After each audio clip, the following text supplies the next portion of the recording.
देवर्षि नारद जी के कहने पर 4 दिव्य श्लोकों से 18,000 दिव्य श्लोक प्रकट हुए। श्रीमद्भागवत महापुराण की परम संहिता तैयार हो गई, लेकिन एक ही समस्या है। क्या? बोले प्रसाद तो तैयार है, लेकिन प्रसाद को रखने के लिए पात्र भी तो बढ़िया होना चाहिए। अपने घर में भोजन कितना भी स्वादिष्ट आप लोग बनावे, पर याद रखियो मैया, जितनो स्वादिष्ट भोजन आपको होवे सो उतना ही बढ़िया पात्र होना चाहिए। पात्र अगर नहीं है तो फिर भोजन में आनंद नहीं है। भोजन के साथ में पात्र भी तो बढ़िया होना चाहिए, स्वच्छ होना चाहिए। अब महाराज भागवत कथा रूपी प्रसाद तो तैयार है, पर यह प्रदान किसे किया जाए? संकेत मिला, व्यास जी आपके बेटा सुखदेव जी से अच्छा तो पात्र कोई हो ही नहीं सकता, पर महाराज क्या किया जाए? पात्र तो बहुत ही बढ़िया है, लेकिन सुखदेव आएंगे कैसे मेरे पास? अपने शिष्यों को बुलाया और शिष्य को बुला करके एक श्लोक याद करवाया। जाओ ये श्लोक याद कर लो और मेरे बेटे सुखदेव के पास में जाकर के सुना देना। श्लोक को याद करके शिष्य आज गए और जा करके सुखदेव जी के साथ में गुनगुनाने लगे। बरहा पीडम नटवर वपुः कर्णयो कर्णिका विभ्रदवासः कनक कपिशो वैजयन्ती चमारा रन्ध्रावेणुर्रधर सुधया पूरयन् गोपवृन्दै वृन्दावन्यो स्वपदरमणो प्राविशद गीत कीर्ति। जैसे श्लोक को सुना तो थोड़े से नेत्र खुले हो। ये श्लोक तो बड़ा ही अच्छा है।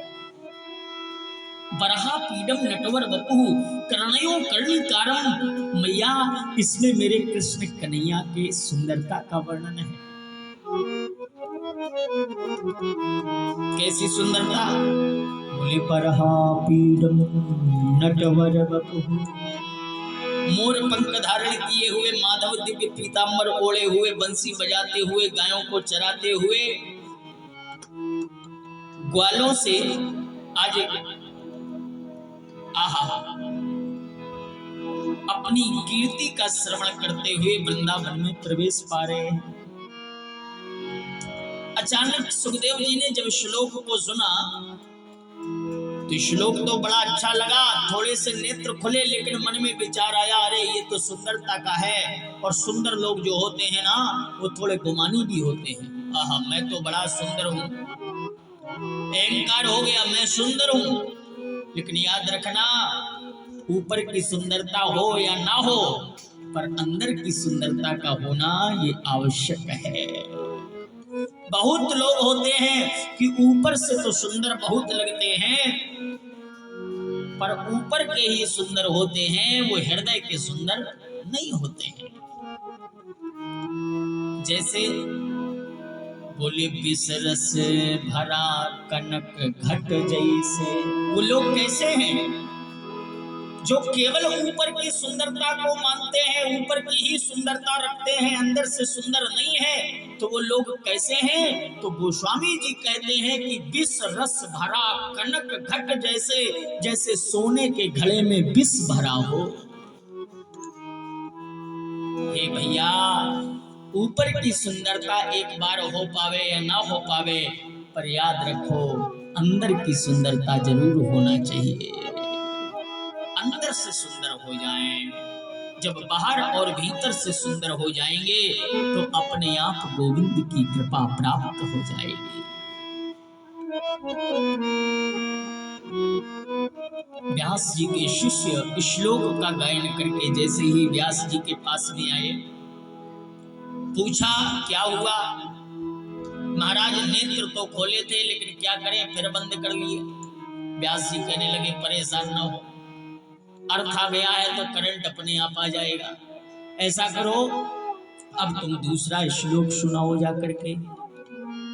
दूसरा श्लोक, पहला श्लोक जो सुनाया ये भगवान की सुंदरता का था, स्वरूप का वर्णन था, लेकिन जो दूसरा श्लोक सुनाया इसमें स्वरूप नहीं, इसमें तो भगवान की कृपा का वर्णन है। बारे मेरे गोविंद कैसी करुणा करने वाले हो, कैसी करुणा है। अहो बकी स्तन कालकूट जिह्वासयापाय यदपशाध्वी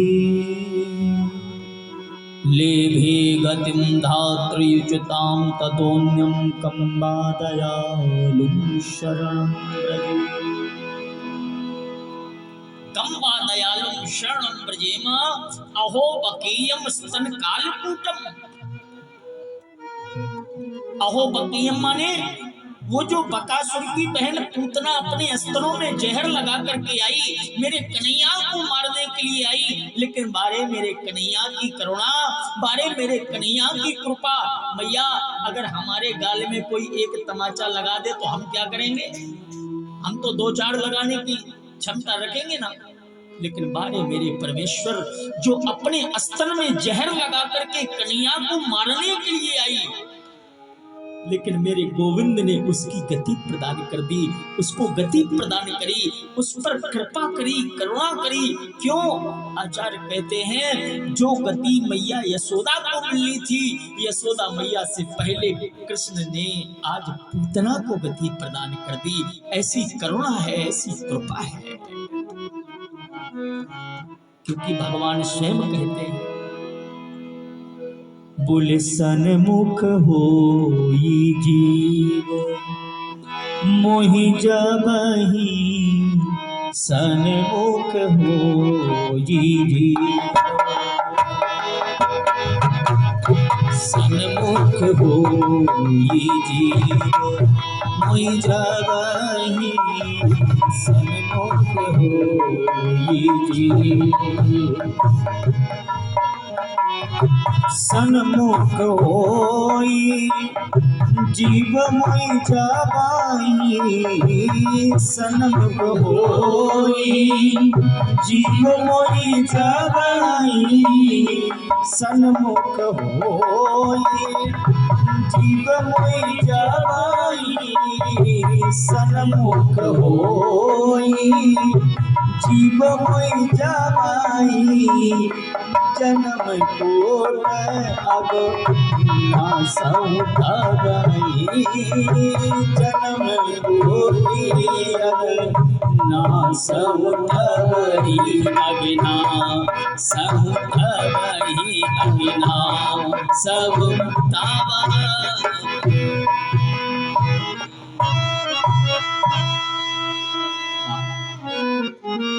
जन्म कोटि अविनाशम तबहि। भगवान कहते हैं ये जीव जब मेरे अनुकूल हो जाता है, अनुकूल हमारे प्रभु जो कहे वही हम करें, शास्त्र सम्मत अपने जीवन को चलने वाला। शास्त्र कहते हैं माता पिता की सेवा करो तो करना चाहिए,